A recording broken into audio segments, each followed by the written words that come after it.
NHP की या किसी आईसीआर की सिफारिश देखी है? देखिए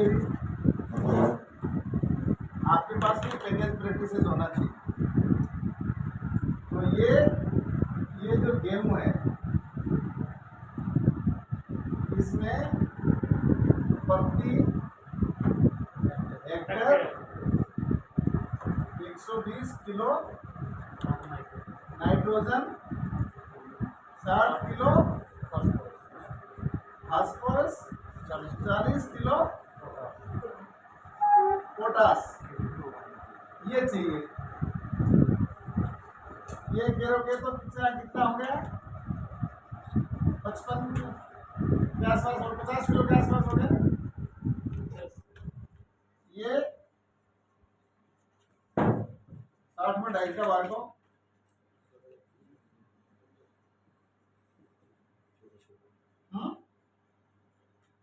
और डीएपी के रूप में डालते हो या एसएसपी के रूप में डालते हो? कितने किसान भाई डीएपी के रूप में डालते हैं? 70% किसान डीएपी के रूप में डालते हैं। यानी 50 किलो शुद्ध उसको नाइट्रोजन चाहिए। तो 1 किलो डीएपी के बैग में 18% होता नहीं, परसेंट में 100 किलो में 100 किलो में होता है। तो 50 किलो का बैग आता है तो उसमें कितना हो गया? 9 किलो। तो आपका 9 किलो तो डीएपी मिल गया और 23 किलो आपको फास्फोरस मिल गया। ये डीएपी में मिल गया और इसमें आपको 18% 16% है। तो आपको 16% फास्फोरस मिला, इसमें नहीं 8 किलो 6 किलो मिलेगा। 50 कर लो ना यार, 50 किलो का यार, तुम कौन सी गलती नहीं कर रहे हो? ये इसमें 0 है, ये 0 है। बंद कर दो। ये आप दो रूप में गेहूं में आप खाद देते हो, डीएपी के रूप में, ज्यादातर 70-80% जो है डीएपी के रूप में देते हैं। यानी डीएपी ये जो है शुद्ध मात्रा चाहिए नाइट्रोजन की 120। अब यूरिया के अंदर दोगे तो 46% यूरिया होता है, तो 100 किलो के अंदर 2 बैग, यानी 2 बैग में 46 किलो होता है और अपने को चाहिए 50 किलो। तो अपने को 2.25 से 2.5 बैग जो है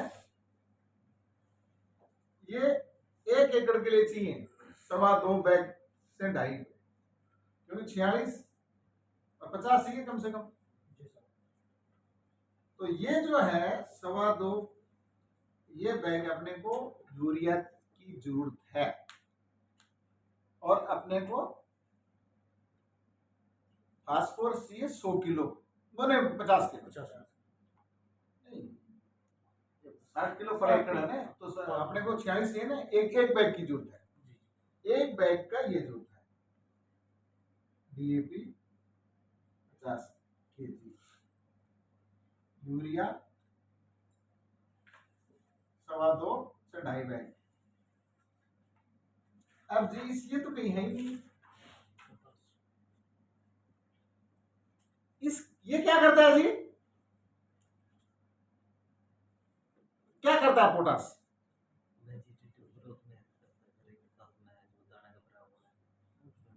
जितनी खाद हमने जमीन में दे रखी है उसको एक्टिवेट भी करता है। नाइट्रोजन नहीं, जितनी भी खाद है उसको एक्टिवेट करता है, वेजिटेटिव ग्रोथ में मदद करता है और दाने की साइज को बढ़ाता है, वजन बढ़ाता है। सबसे बड़ा है क्वालिटी, दाने में चमक, दाने में चमक, दाने में वजन,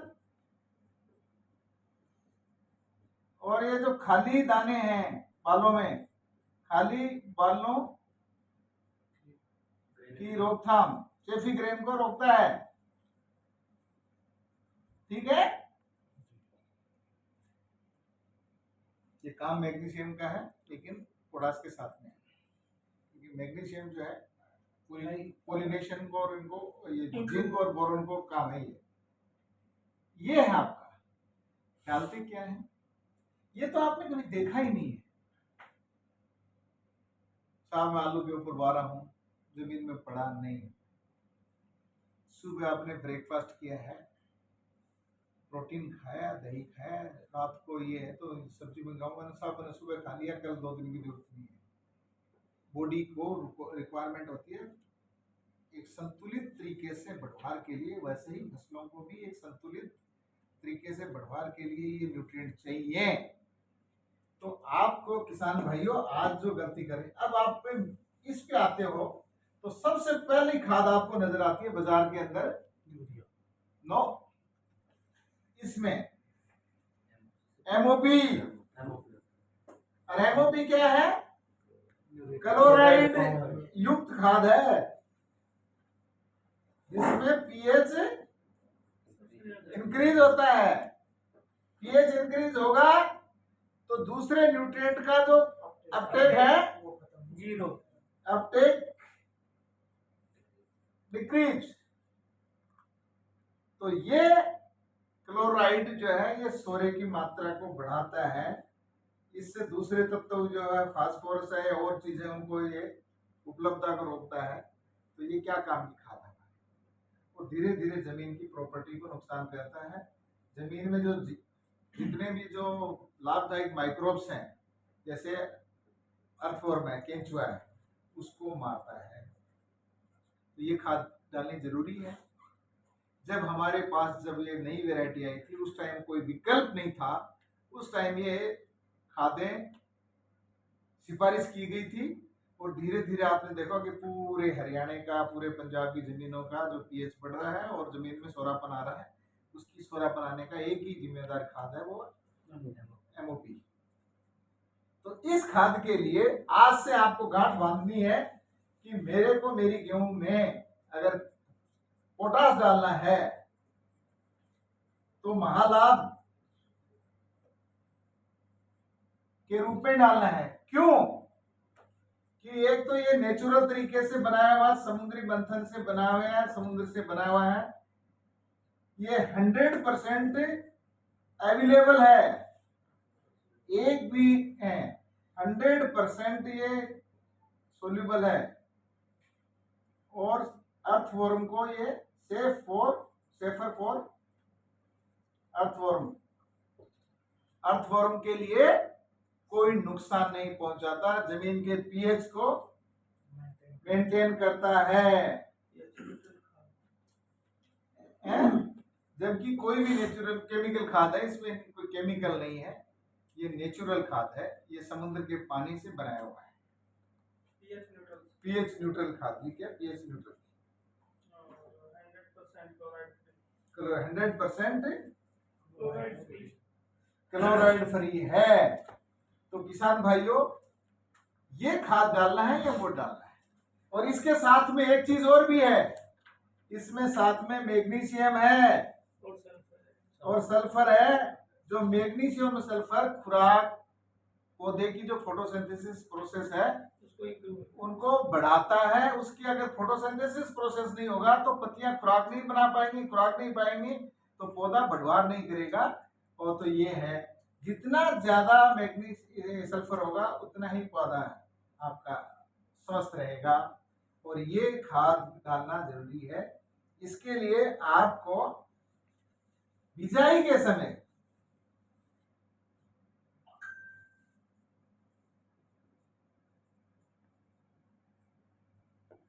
$25 किलो डालो यूरिया का, वो बैग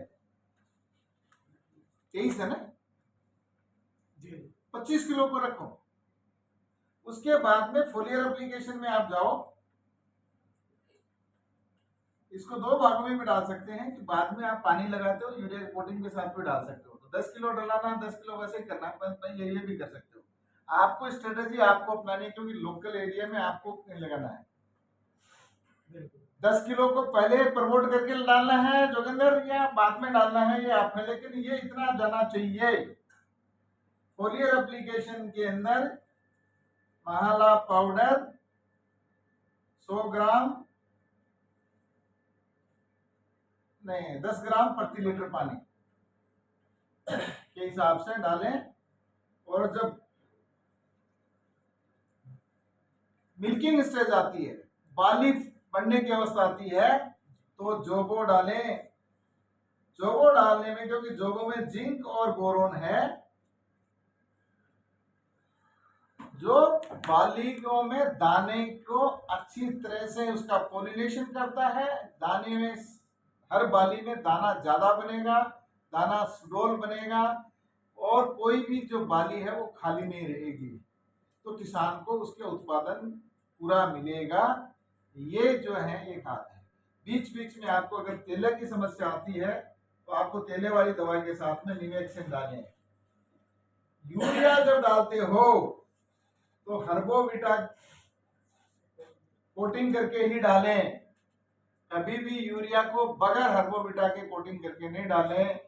पहले पानी की अवस्था में से आप महालाभ बूस्टर, ये क्या करता है, ये गेहूं में जड़ों का विकास करता है, और जितनी ज्यादा जड़ें बनेंगी गेहूं में, पौधे में जितनी ज्यादा शाखाएं निकलेंगी उतने ही टीलर ज्यादा निकलेंगे तो ये उसका ये करता है। तो ये आपको एक मैसेज देना है। गेहूं का मैसेज एकदम प्रैक्टिकल, हमें डॉक्टर साहब जैसे आलू का बनाया वैसे ही बनाएंगे इस तरह से, लेकिन आपको एक ब्रीफ नटसेल में ये मैसेज जो है हर किसान को देना है। किसान का उत्पादन बढ़ेगा, उसका 2 क्विंटल का उत्पादन भी बढ़ गया तो आपको वो धन्यवाद देगा। और ये मैसेज कि अगर वो इस पैकेज पे जाएगा तो 2 क्विंटल का उत्पादन उसका बढ़ेगा ही बढ़ेगा। हर्बोविटा उसकी एबायोटिक स्ट्रेस को पूरी की पूरी दूर करेगा। तो जो एबायोटिक स्ट्रेस की वजह से उसके जो टिलर इफेक्ट होते हैं, ग्रोथ इफेक्ट होती है, जो धुंध आती है यहाँ नॉर्थ में, उस धुंध का जो है वो प्रकोप नहीं आएगा, क्योंकि हर्बोविटा डाला है। और साथ में यहाँ जो हर्बोविटा के साथ में आपने जो माला डाला है, फोलियर एप्लीकेशन करा है, इसमें जो सल्फर है वो फोटोसिंथेसिस प्रोसेस को बढ़ाएगा, क्योंकि सूर्य का लाइट कम मिलेगी, लेकिन जो इंटरनल जो उसमें है मैग्नीशियम एंड सल्फर है, उससे फास्फोरस वो कहना फोटोसिंथेसिस बढ़ेगा, तो पौधा ज्यादा हरा रहेगा, पौधे में पीलापन नजर नहीं आएगा।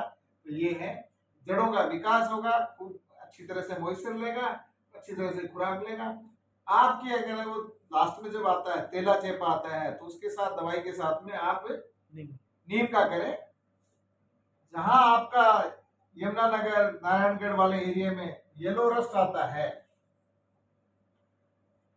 उस एरिया में के को अकेला, जिसको आपको लगता है कि वहां सिर्फ आपको व्हाइट वो येलो रस्ट आएगा ही आएगा, उस जगह आपको पहले से ही आपको केउमीन कर देना है। केउमीन के साथ में कोई दूसरी दवाई नहीं मिलेगी, इसका घोल अकेला बना के और उसको छिड़काव करना है। तो आपके गेहूं के अंदर पौधों में नेचुरल जो है इम्यूनिटी बढ़ेगी, और वो ये जो येलो रस्ट के प्रकोप को कंट्रोल करके रखेगी। ये आपका पैकेज है। अगर यहाँ